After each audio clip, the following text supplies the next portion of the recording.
Hello, Level 8 students. We are going to continue our lessons on how to write a 5-paragraph essay.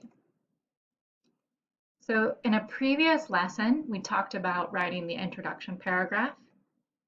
In our second lesson, we focused on writing body paragraph 1 and 2.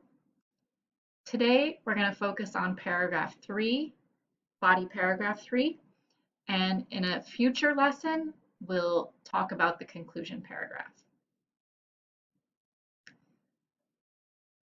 So hopefully you already have your introduction and your body paragraphs 1 and 2 for your One World essay.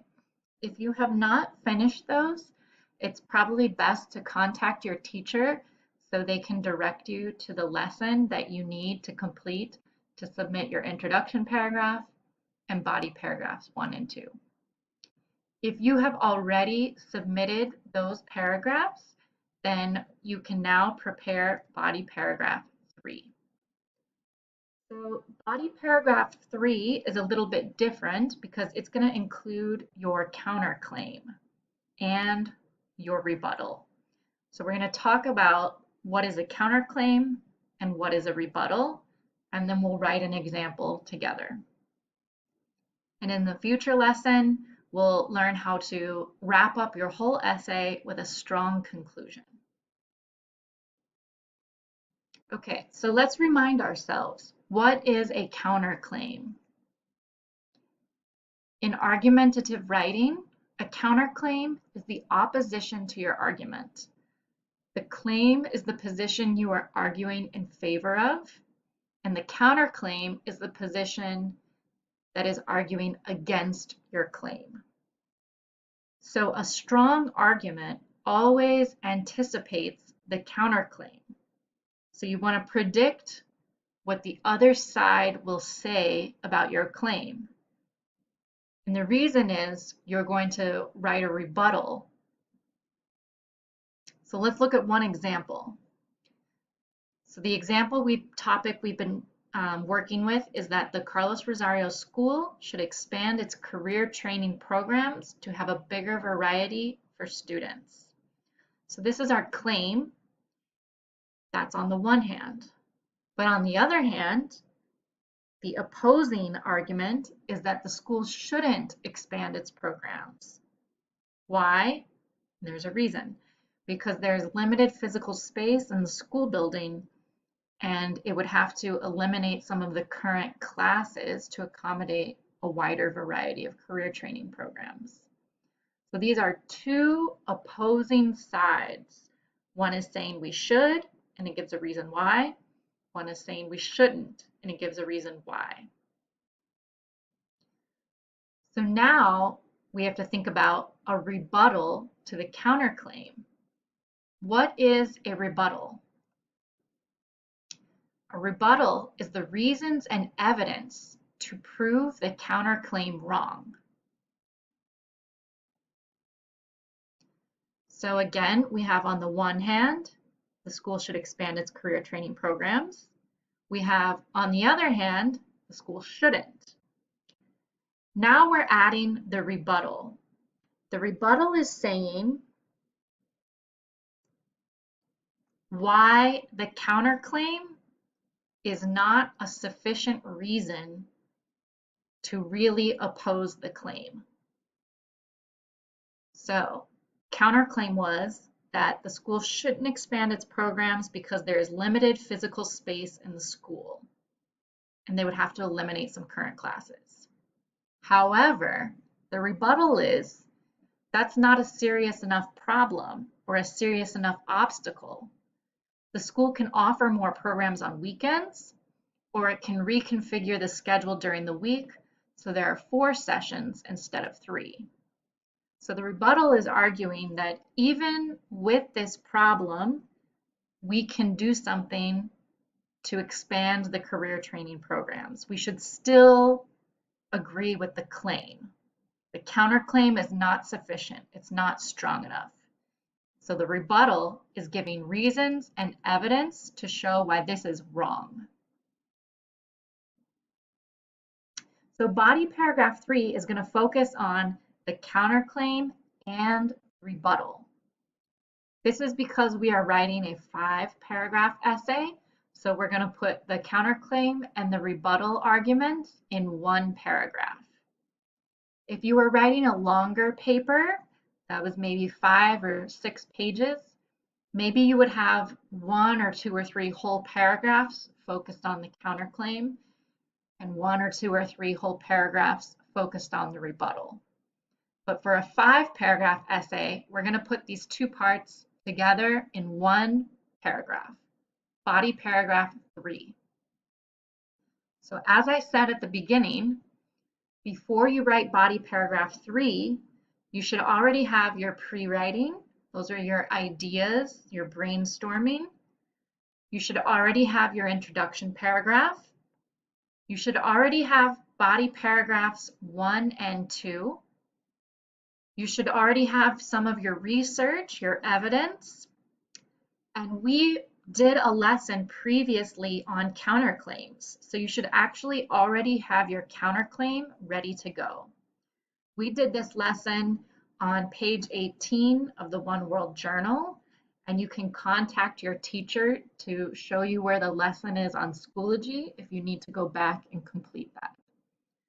So you already have these parts. Now you are ready to write your body paragraph 3.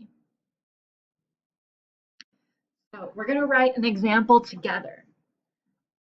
We've been working with this topic. Should the Carlos Rosario School expand its career training offerings?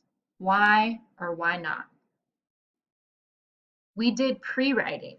We made a list of reasons why yes. We made a list of reasons why no. And from that, we formed our main idea, our thesis statement, or our claim. Carlos Rosario School should expand its career training offerings. And we wrote an introduction paragraph with a hook, with background information, with our point of view, and then at the end, our main idea. So we already did that. Then we wrote body paragraph 1 and body paragraph 2. We looked at our pre-writing and we chose our 2 strongest reasons to support our main idea.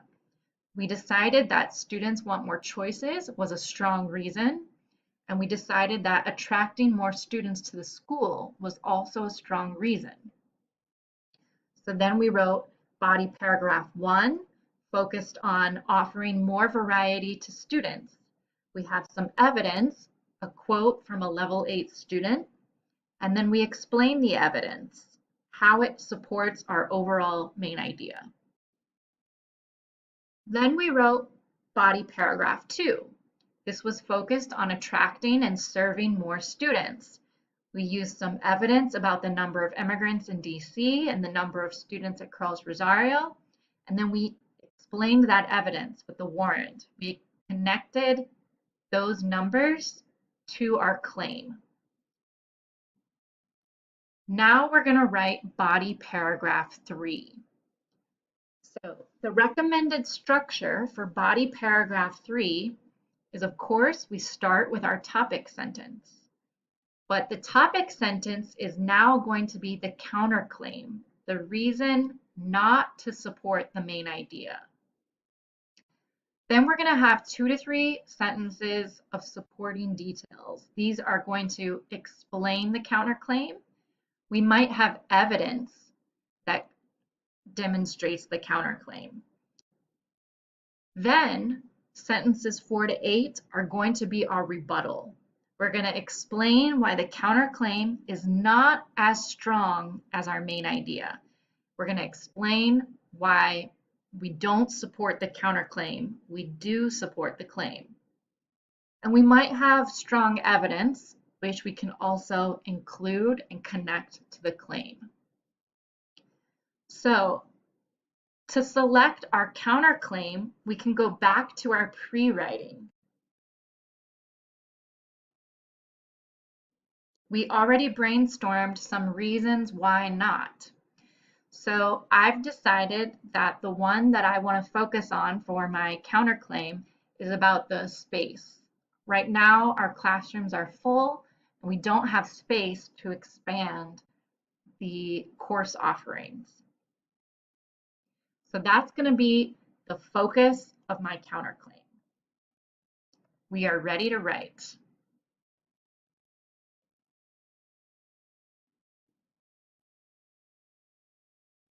So the first sentence of the paragraph needs to be a topic sentence that introduces the counterclaim.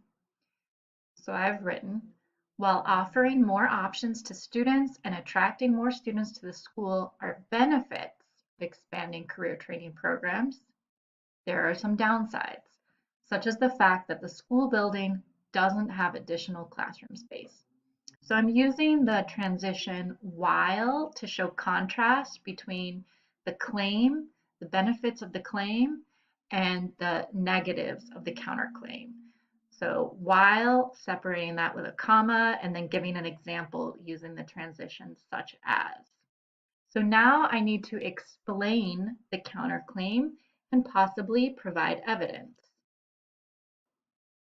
So here I've added 2 sentences. I have a piece of evidence. According to school documents, the Sonia Gutierrez campus building has 16 classrooms for Carlos Rosario usage. In the morning and evening class sessions, all of those classrooms are in use by current programs. If the school offers more programs, it will have to eliminate some of the existing classes. So I'm using information about the number of classrooms to show that the counterclaim is a reason not to support the main idea. And now I need to offer a rebuttal. I need to prove why this is not a strong enough or a sufficient reason to truly disagree with the claim. So now I've added about 4 or 5 more sentences as the rebuttal, explaining why the counterclaim is not a strong enough reason. I introduced the rebuttal with a transition word that contrasts ideas. I chose however. However, it is possible for Carlos Rosario to offer new classes without eliminating current classes. By changing the schedule, the building could accommodate more programs. The school building could open on weekends and offer classes then. You can also reconfigure the current weekday schedule to have 4 sessions instead of 3 sessions. And then I have a little bit of evidence to support my rebuttal. I have an example about the small business program, which opened on Saturdays. Then I summarize the whole paragraph at the last sentence saying, to sum up, the school can be flexible in scheduling and find creative solutions to the issue of limited space. So this is body paragraph 3. It has a counterclaim, evidence demonstrating the counterclaim. It has a rebuttal and supporting details and an example that demonstrate the rebuttal. So to review, your body paragraph 3 for your research essay should have a topic sentence introducing your counterclaim, supporting details that explain the counterclaim. You can use evidence if you have it, and then 4 to 8 sentences of a rebuttal explaining why the counterclaim is not sufficient reason to dismiss your main idea, your claim. And again, if you have evidence to support your rebuttal, it's a really good idea to use it through quoting or paraphrasing. You may now go on to the next step of your lesson.